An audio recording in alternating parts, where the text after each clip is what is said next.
नमस्कार विद्यार्थी मित्रांनो, आपण आज गुणाकार व भागाकार यांचे शाब्दिक उदाहरणं शिकणार आहोत।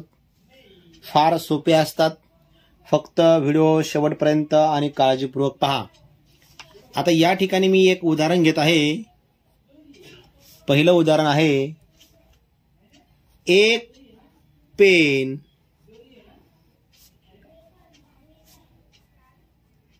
5 रुपयांस आहे।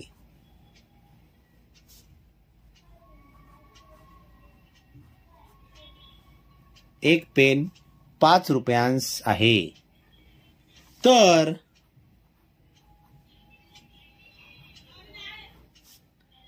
15 पेनांची किंमत किती?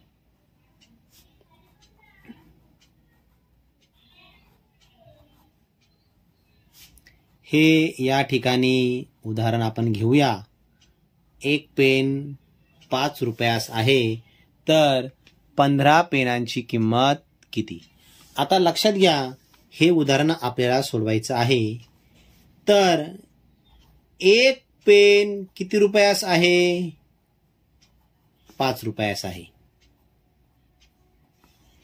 तर आपल्याला 15 पेनांची किंमत काढायची आहे, तर ती किती आहे हे उदाहरण आपल्याला सोडवायचं आहे। मग लक्षात घ्या, गुणाकारामध्ये जर एकाची किंमत दिली आहे, एकाची किंमत दिली आहे,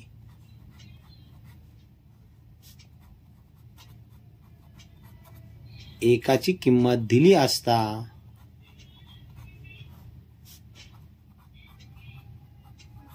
जास्तची किंमत काढायची असेल,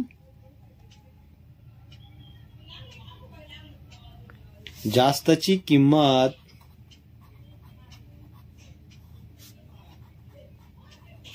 काढण्यासाठी गुणाकार करावा।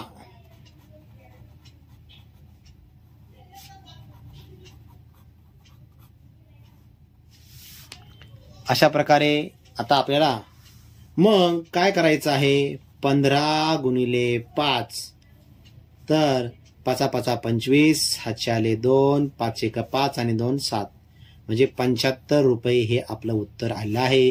तर मग 15 पेनांची किंमत किती होईल? 75 रुपये होईल।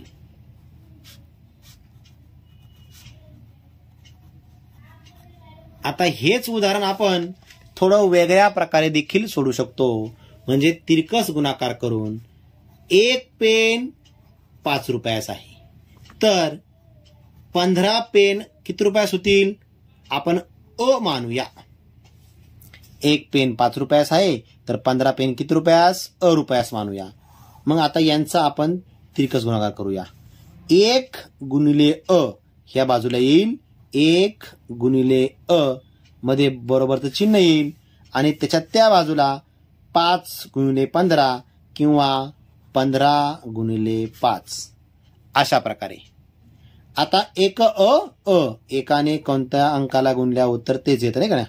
1 आणि 15 5 75, अशा प्रकारे अ ची किंमत आली आहे 75।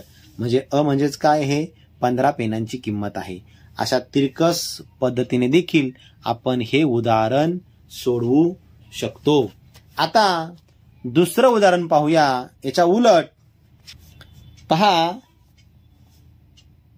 दुसरं उदाहरण आहे, 15 पेनांची किंमत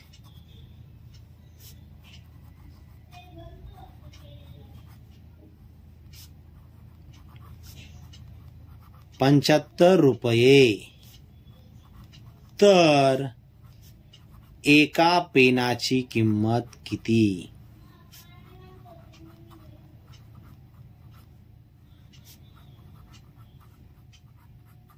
हे उदाहरण आपल्याला सोडवायचं आहे। याच्या अगोदरच्या उदाहरणापेक्षा पूर्ण उलट उदाहरण आपण घेतलेलं आहे। मग आता लक्षात ठेवा, या ठिकाणी 15 पेनांची किंमत दिली आहे, किती आहे ती? 75 रुपये आणि एका पेनाची किंमत आपल्याला काढायची आहे. मग ज्या वेळेस जास्तची किंमत दिली आहे,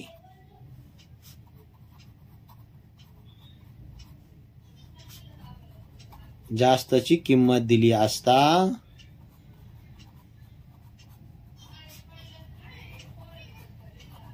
एकाची किंमत काढण्यासाठी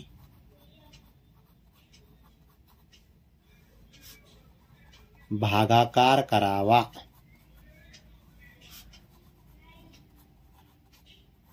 फार सोपं आहे. मग आता या ठिकाणी आपल्याला भागाकार करायचा आहे.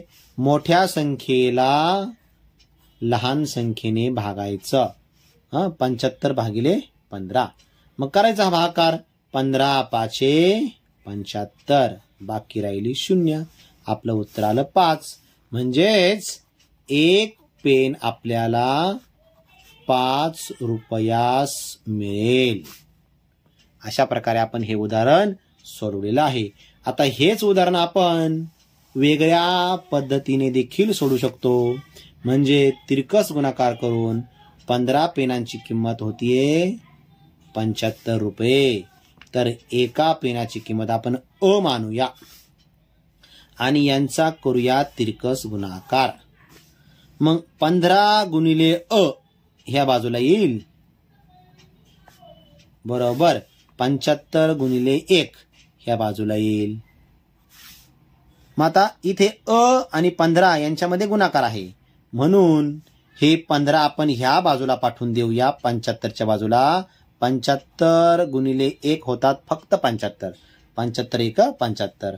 आणि हे 15 ह्या बाजूला आले म्हणजे होतील भागिले. इकडे गुणिले इकडे भागिले होतील. उलट केल्यावर उलट्या क्रिया करायच्या. इकडे गुणिले तिकडे भागिले, इकडे बेरीज तिकडे वजाबाकी, याप्रमाणे. मग अ बरोबर 75 भागिले 15 आणि मग यांचा भागाकार करा उभ्या पद्धतीने.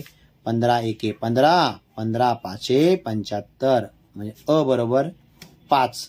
अशा प्रकारे देखील आपण हे उदाहरण सोडवू शकतो.